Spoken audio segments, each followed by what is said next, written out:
Répandu dans le Piémont du Nord, c'est-à-dire Vercelli, Valsesia, Valformazza. On a par exemple le fuoco fasciato, qui est une âme d'une sorcière qui prévoit la mort de quelqu'un. On a aussi des personnages très semblables un peu partout en Europe. Je me souviens du Banshee, par exemple, en Irlande, où elle est une femme qui se coiffe et qui prévoit la mort de quelqu'un. Donc il y en a un peu partout de personnages comme ça. Voilà la représentation du fuoco fasciato, toujours par le même artiste. Et là, on a aussi la Vaina, Schweina, qui est un enfant dans le linge qui roule, si tu dans un pendio, qui roule sur un versant. Sur un versant et pousse des cris. Il agit comme un bébé. Et la Vaina peut aussi être en hybride, mi-serpent, mi-humain.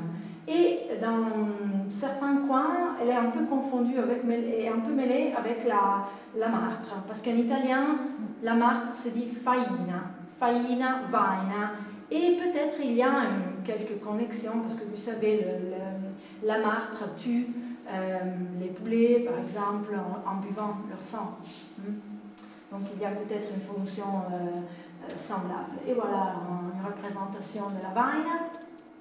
Si la vaina è un bimbo che rotola, anzi un associato al corre e agisce, un enfant qui roule, non, est un petit monstre qui pousse des cris et agit. Et aussi, il y a dans cet endroit-là aussi d'autres personnages qui sont des hybrides entre humains et animaux, et en particulier entre les serpents et les couleuvres. Si vous ne savez pas, l'endroit de Vercelli, pas Valsesia, mais surtout Vercelli, Novara, est un endroit où il y a des rizières, où les gens travaillaient dans l'eau, jusqu'aux genoux. Chez nous, en Italie, on connaît très bien les mondine, qui étaient ces femmes qui travaillaient pour que elles travaillaient dans des conditions épouvantables, dans l'eau, sans protection et tout ça. Donc il y avait serpents, insectes, grenouilles, tout ce genre de choses par là. Et là, c'était très commun d'avoir des animaux comme ça, mais aussi c'est très très commun de porter les enfants dans les champs ou dans les rizières. Donc c'était pas si rare d'avoir des enfants qui peuvent être attaqués par des serpents, par des couleuvres. Et là, il y a pas mal de personnages qui sont des hybrides. Donc il y a par exemple le bicho bimbing, le serpent enfant, la spar, l'enfant dans le linge avec le queue de couleuvre, mais aussi des variantes, par exemple le serpent chat, donc une couleuvre avec la tête d'un chat, ou le plus connu basilisco. À Vercelli, il l'appelle aspar. Aspar, c'est un grand serpent qui souffle. Sibilla, comment si dit sibilla? Siffle. Siffle, qui souffle et siffle. On le reconnaît par le siffle. Et voilà, ça c'est le bicho bimbini, toujours la représentation d'Ottavio Coffin. Et là, je voulais vous parler d'un cas de transmission de l'imaginaire par erreur. Dans la vallée de Formazza, je l'ai dit avant, est une vallée peuplée par des communautés Walser, donc ils parlent Teach, donc une variante de l'allemand. Et là, leur imaginaire est tout encadré sur des noms, des appellations antiques. Donc on a les Zwergi, par exemple, qui sont des lutins. On a les revenants, beaucoup de revenants. On a le Speclo Comandi, qui est un babao, qui est un être qui apparaissait après le dernier son de la cloche. Vous savez, dans les communautés rurales, le dernier son de la cloche marquait la fin des êtres vivants du domaine des êtres vivants et le début des êtres de la nuit, des êtres imaginaires, de l'action des êtres imaginaires. Mais ça qui m'intéresse beaucoup est le cas du Nuscase.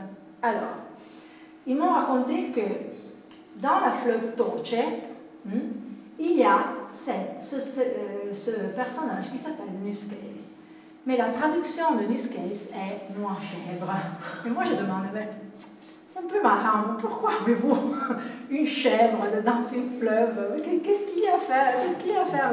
Je ne veux pas la connexion. Ils m'ont expliqué, mais non, oui, c'est Nuscase, parce qu'il s'agit d'un être qui se cache dans la fleuve.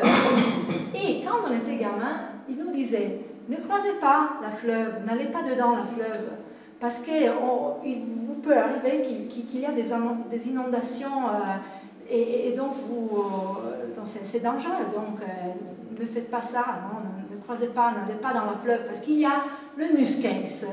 Et là, c'est un cas, à mon avis, c'est intéressant pour vous les linguistes, de transmission par erreur. Parce qu'à force de dire Flussgeist, parce que c'est Flussgeist, le nom, l'appellation originaire, l'esprit du fleuve. Flussgeist, Flussgeist, Nusgeist, Nusgeist, Nusgeist.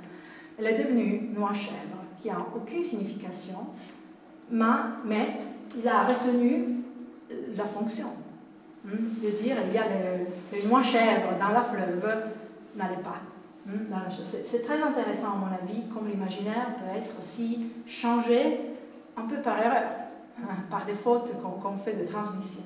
Est-ce que, excuse-moi, il y a des représentations par dessin, non. Noix chèvre Je demande, et non, c'est pour ça, parce que moi je demande les noix chèvres, noix chèvre, la noix Formas, on est à 1700 mètres, il y a quelque chose qui ne marche pas.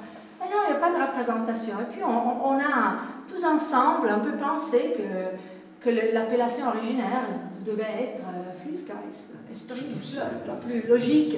Au départ, c'était l'esprit du fleuve, donc c'est difficilement présentable. Oui, mais oui, ça aurait été. Ça, c'est l'interprétation que je donnais, peut-être que je me trompe. Voilà. Et on passe, Christiane, on a encore du temps? Oui, bien sûr. Ok. On passe aussi à la question qui fait partie donc, de mes recherches plus vicines, plus proches, c'est-à-dire le rapport entre animal, humain et non humain. On a vraiment beaucoup de masques du carnaval qui représentent des animaux et qui sont restés, qui représentent certains animaux. Ça c'est un peu d'informations sur les rites de passage dans les communautés rurales. Vous savez mieux que moi que dans les communautés rurales de montagne, il existait une saison très prolongée d'hiver et une saison très courte mais très fatigante parce qu'on devait concentrer tous les travaux, tout ça en 4 mois. Et donc l'hibernation, donc tombaient les animaux, selon les représentations du genre qui habitait la vallée de Suse, était très proche à une sorte d'hibernation de l'homme pendant l'hiver, parce que c'est vrai qu'il faisait toujours quelque chose. C'était un peu comme s'il était hiberné. Donc il ne pouvait pas sortir, il sortait, mais très fréquemment. Et là, il y a pas mal de masques des animaux qui sont liés à l'hibernation. Et la masque de l'ours est la plus connue, la plus répandue, la plus fréquente aussi au-delà des Alpes. On a des témoignages de masques de l'ours qui arrivent jusqu'à l'Iran. Je les ai vus. Et ils ont toujours la même signification. C'est très intéressant. L'ours, on pourrait dire beaucoup de choses sur l'ours, et faire encore 6 ou 7 heures de présentation sur l'ours. Il me suffit de dire que, dans un point de vue anthropologique, l'ours est un animal culturel. Ce n'est pas l'unique. Le loup est aussi un animal culturel. Parce qu'on attribue à l'ours des caractéristiques qui sont humaines. Par exemple, l'ours peut marcher, ou quand même il se lève sur les pattes, comme font les êtres humains. Il est un gourmand, il aime beaucoup le miel. Il y a vraiment beaucoup des expressions liées à la toponymie, les groutes de l'Our, les trous de l'Our dans la vallée de Suse. L'appellation même du pays Oulx en patois est Our, Ors. Il est un animal culturel, mais aussi on dit que l'ours est un universel culturel, on le dit en anthropologie, c'est-à-dire que le même animal, là où il vit, où il vivait dans le monde, il a toujours la même signification. En Italie, comme en Sibérie, comme peut-être au Népal, je ne sais pas, il n'y a pas d'ours au Népal. Il y en a, mais je ne pense pas qu'il puisse être attaché à ces interprétation que j'ai déjà vue sur ton PowerPoint. Ah, mais je ne sais pas, on peut discuter après, mais normalement, il est vu comme un médiateur entre différentes dimensions. Donc, par exemple, en Sibérie, il est un peu l'alter ego du chaman. Il y a d'autres êtres surnaturels qui sont plutôt des êtres sauvages. Le Banjakri, le chaman de la forêt, oui, le par exemple. Banjakri. Mais il y a certaines interprétations qu'il associe aux singes, aux langours, certains aussi, surtout en Inde, à l'ours. Mais en Népal, je n'ai jamais collecté des témoignages qu'il associait directement à l'ours, sauf dans les interprétations plus récentes sur le Yeti, par exemple. Ah, sur le Yeti. Moi, en Sibérie, j'en ai trouvé beaucoup. Ah, c'est la mia sveglia, una sveglia.